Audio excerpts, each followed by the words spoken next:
러시아 디아틀로프 고개 사건, 스키 탐험대원들의 기묘한 사망 사건. 디아틀로프 고개 사건은 1959년 러시아 우랄산맥의 북부에서 스키 여행 중이던 9명의 탐험대원이 설명할 수 없는 기묘한 환경 속에서 사망한 사건으로 오늘날까지도 풀리지 않은 미스터리 중 하나로 남아있다. 1959년 1월 말 디아틀로프를 포함한 10명의 대학생과 졸업생으로 구성된 탐험대는 소련의 우랄폴리테크닉 대학교에서 출발해 우랄산맥의 오토르텐 산으로 향했다. 이들은 경험 많은 등산가였으며 높은 난이도의 등산을 시도하기 위해 모였던 모험심 강한 탐험대였다. 하지만 그들의 모험은 끔찍한 비극으로 끝나고 말았다. 탐험대는 첫날 순조롭게 출발했지만 2월 1일에 들어서면서 날씨가 급격히 악화되었다. 눈보라가 몰아치고 시야가 거의 차단되면서 탐험대는 원래 목적지였던 오토르텐 산에서 벗어나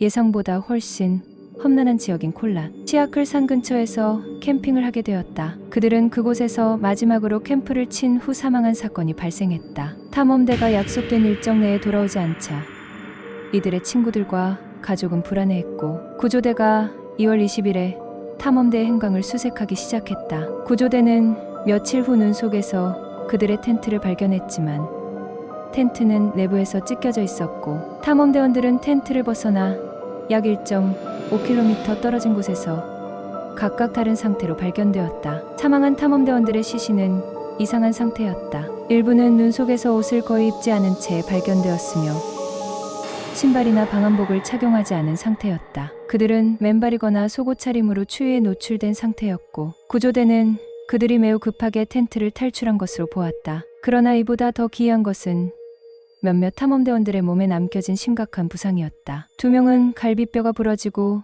두개골에 심각한 외상을 입은 채 발견되었지만 외부에서 가해진 명확한 타격의 흔적은 없었다. 마치 거대한 압력이 그들에게 가해진 듯 보였지만 외부의 타격 흔적이나 폭력의 증거는 없었다. 가장 충격적인 것은 한 여성 탐험대원이 혀와 눈이 제거된 상태로 발견되었다는 점이었다. 이러한 끔찍한 상태는 자연적인 설명으로는 이해할 수 없었고 구조대와 수사팀은 이들의 죽음이 단순한 사고가 아니라는 의심을 갖게 되었다. 소련 당국은 사건을 조사했지만 최종 결론은 이들의 죽음이 불가사의한 자연적 힘에 의해 발생한 것이라는 모호한 설명을 내놓았다. 사건 보고서에는 그들의 사망 원인이 명확하지 않으며 외부의 공격이나 인위적인 폭력은 없었다고 기록되었지만 그 원인에 대해 더 이상 설명하지 못했다. 이 사건은 여러 가지 이론을 낳았다. 그중 하나는 눈사태로 인한 사고설이다. 이 이론에 따르면 텐트가 눈사태의 위협을 받았고 탐험대는 급하게 텐트를 벗어나 눈보라 속에서 길을 잃고 동사한 것이라는 주장이다. 그러나 시신이 발견된 위치와 상태 그리고 중상자들의 부상은 단순한 눈사태로는 설명하기 어렵다. 또 다른 이론은 군사실험과 관련된 것이다. 당시 사건 지역은 소련 군사기지와 가까웠으며 탐험대가 비밀 군사실험이나 미사일 시험에 휘말렸을 가능성이 제기되었다. 일부 사람들은 탐험대가 방사능에 노출되었을 가능성을 주장했는데 실제로 시신에서 방사능 물질이 소량 검출되었기 때문이다.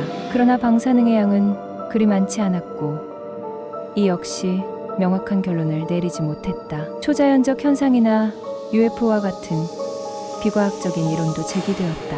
일부는 탐험대가 미확인 비행 물체를 목격하고 그것에 의해 공격받았다는 이론을 제시했다. 이들은 텐트를 급하게 벗어나려고 했으며 미스터리한 힘에 의해 부상을 당했다고 믿는 사람들도 있었다. 또한 콜라 시아클이라는 산의 이름이 죽음의 산이라는 의미를 가지고 있어 이 사건이 원주민 전설과 연관이 있다는 주장도 있었다. 디아틀로프 고개 사건은 60년이 지난 지금도 여전히 풀리지 않은 미스터리로 남아있다. 최근 2019년 러시아 정부는 사건을 재조사했지만 공식적인 발표는 기존의 자연적 원인이라는 결론을 유지했다. 그럼에도 불구하고 이 사건은 여전히 많은 음모론과 미스터리를 불러일으키며 전 세계적으로 관심을 끌고 있다.